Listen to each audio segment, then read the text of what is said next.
estancada por un prejuicio, pensaba que la fe también debería poder demostrarse científicamente, entonces intentaba demostrar con métodos científicos la ciencia. Entonces Newman dice, mira, muy resumidito, claro, escribe un libro así de gordo para explicar todo esto.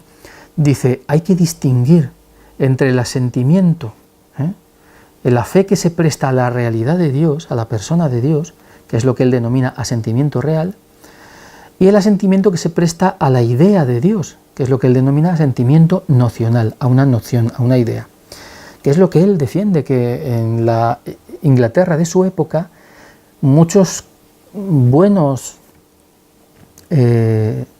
anglicanos vivían de esto, de la idea de Dios. Qué bonita es la idea de Dios. Pero claro, eso no me relaciona con Dios, con la persona del Padre, con la persona del Hijo y con la persona del Espíritu Santo, que era lo que Newman deseaba y buscaba. Claro, esto desatascó un montón el modo en el que había que explicar la razonabilidad de la fe. Y la razonabilidad de la fe no se explica con argumentos, con silogismos, con la lógica, sino que se explica de otro modo. Como él dice ahí, la certeza en religión, no la evidencia, que nunca se podrá conseguir.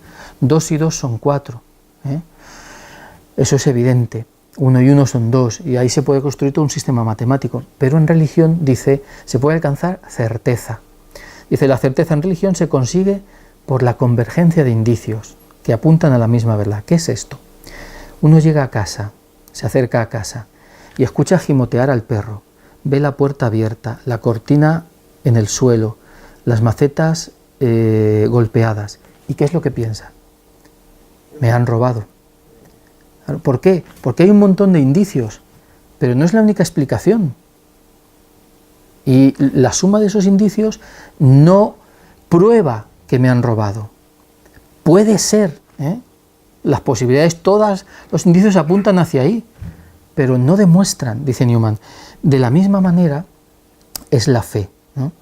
Y él cita un texto de Pascal, donde Pascal dice eso, ¿no? Dice, considera la religión cristiana, dice, considera a los apóstoles que eran unos incultos, considera el bien que hace en el alma a pesar de los medios tan duros como la penitencia, ¿no?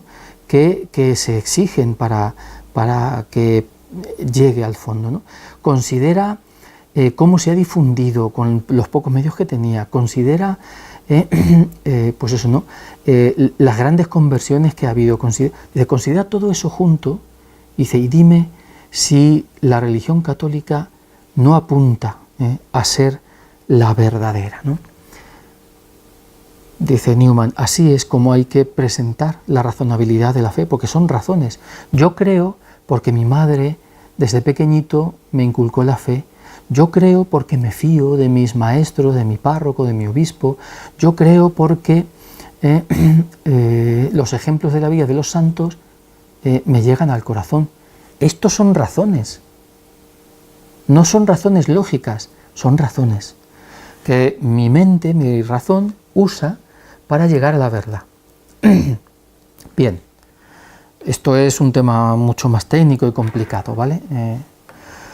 En otra ocasión podría dedicarse un asunto monográfico solo a esto. Otro de los temas de Newman por los que llegó a ser cardenal, porque muchos seglares influyentes católicos presionaron a Roma para que le hicieran cardenal, y es en esta obra suya del año 59 él defiende lo que Lumen Gentium refrendará un siglo después. Las creencias de los fieles sencillos es una manera de descubrir las verdades reveladas. Es decir, lo que la gente sencilla cree siempre y en todos los lugares, eso tiene, siguiendo a San Agustín, aquella sentencia que se le clavó a Newman en el corazón, tiene visos de ser algo que el Espíritu Santo está suscitando. Veámoslo. Que es justo lo que dice Lumen Gentium, ¿no? Un siglo después. Los laicos, él estuvo empeñado en la Universidad Católica de Irlanda en que sus profesores fueran laicos, porque sus alumnos eran laicos, y deseaba que viesen cómo otros laicos vivían lo que enseñaban. Para él la influencia personal tiene un poder tremendo, lo que nosotros llamamos la coherencia, ¿no?, de vida, ¿no? Bueno, pongo ahí el texto por si alguno lo quiere mirar. El tema de la conciencia es uno de los que también Benedicto XVI, siendo ya antes de ser Papa, le encantaba de Newman. De hecho, él tiene, como Joseph Ratzinger, cuando fue a dar una conferencia a los obispos de Estados Unidos sobre la conciencia, la centra en Sócrates y Newman, y hace todo el desarrollo precioso que ya es punto de referencia, esa conferencia de Joseph Ratzinger, para todo el que quiera estudiar la conciencia, ¿no? Entonces, Newman, su relación con Dios, tan personal, tan profunda, es a través de la conciencia, ¿no? Y dice, la conciencia, fijaos, este número está sacado del Catecismo de la Iglesia Católica, donde a Newman se le cita 2 o 3 veces, no recuerdo, y esta es una de las citas. La conciencia es una ley de nuestro espíritu, pero que va más allá de él. Nos da órdenes, significa responsabilidad y deber, temor y esperanza. La conciencia es la mensajera del que, persona, del que tanto en el mundo de la naturaleza como el de la gracia, a través de un velo nos habla, nos instruye y nos gobierna. La conciencia es el primero de todos los vicarios de Cristo. La conciencia es el primer mensajero que tenemos de Dios, y lo tenemos bien adentro. La conciencia, nadie puede demostrar que la conciencia exista, pero nadie la puede negar. ¿Por qué? Porque todos tenemos conciencia, es una cosa espontánea que cualquiera reconoce, ¿no? Bien, bueno, pues este tema de la conciencia, él llega a poner algunos ejemplos pues muy bonitos, ¿no?, de cómo la conciencia es la voz del legislador, porque la ley necesita un legislador. Nosotros encontramos, dice él, dentro de nosotros una ley a la que podemos obedecer, pero no hay ley sin dador de la ley. Entonces, bueno, pues es uno de sus temas recurrentes que aparece constantemente en su vida, ¿no? Y otro tema que es, ya digo, uno de mi tesis, es la educación. Él dice que de algún modo la educación ha sido como el hilo conductor de su vida, ¿no? Desde estudiante en Oxford, profesor en Oxford, luego profesor como católico en la Universidad Católica de Irlanda, en el oratorio. Bien, y él defiende, ¿no? Esto es muy resumido, ¿no?, la complementariedad de los modos de adquirir conocimiento. Dice, ¿cómo se adquieren los conocimientos? Dice, pues de una manera, dice, por la razón explícita, es decir, ejercitando la razón con argumentaciones, con la lógica, con la memoria. Bueno, eso hay que ejercitarlo. Dice, pero también hay un modo de ejercitar la razón, que es la razón que él llama implícita, que es la que funciona preferentemente en el proceso de la fe y de la confianza. Él dice que la confianza es el acto más básico de la razón. ¿Por qué? Confiamos en nuestro profesor de historia, no confiamos en nuestro profesor de geografía. Nosotros no hemos estado, dice él, ¿cuántos han recorrido el litoral de Gran Bretaña para tener la certeza de que Gran Bretaña es una isla? Probablemente ninguno. Dice, pero ¿cuántos dudan de que Inglaterra sea una isla? Sin la evidencia, porque confiamos en quien nos lo dice, ¿no? Entonces dice, eso también forma parte, dice, la inmensa mayoría de nuestros conocimientos los hemos adquirido así, por la confianza en otros que saben más, ¿no? En segundo lugar, dice, la contextualización del saber. ¿Qué significa esto? Relacionar lo que se aprende con lo que ya se sabe.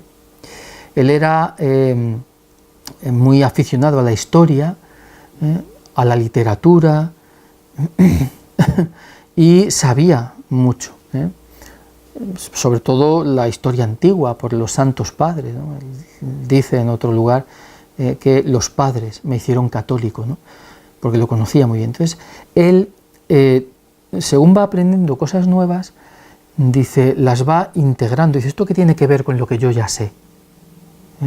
Entonces, se corresponde, se complementa o choca.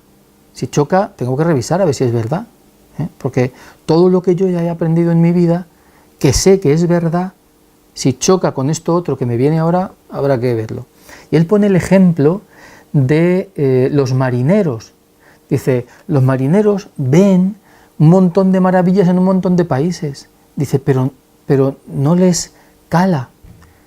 ¿Por qué? Porque no hacen esto, no contextualizan, no ponen en relación lo que ven con lo que saben, ¿no? Dice, en tercer lugar, la influencia personal, vivir lo que se predica. Esto él lo toma de Aristóteles y lo vive con mucha fuerza. Dice, el profesor, el educador, el padre, la madre, deben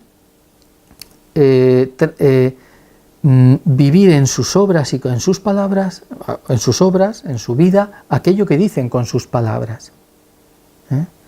Para que, sobre todo en una universidad católica, para que se entienda que la verdad no es una verdad de ideas, no es una verdad que se puede vivir y disfrutar. Newman era de las personas que deseaba disfrutar la verdad, porque la verdad tiene nombre propio, que es Jesucristo, ¿no?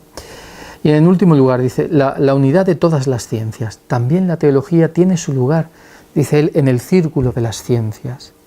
La astrofísica, la metafísica, la literatura, la biología, todas ellas hablan de la creación. Dice, ¿por qué no va a estar entre ellas la ciencia que habla del Creador? Entonces dice, porque si no está, otra usurpará su lugar. Y hoy día vemos cómo físicos o químicos se creen o se toman el papel de Dios, como diciendo el origen de la vida, ya sabemos cuál es el origen de la vida, o podemos crear vida en el laboratorio. Entonces dice, ¿eso por qué? Por pura ignorancia. Entonces dice Newman, debe estar equilibrado el saber, todo el saber, y la teología debe tener su lugar, ¿no? Bien, pues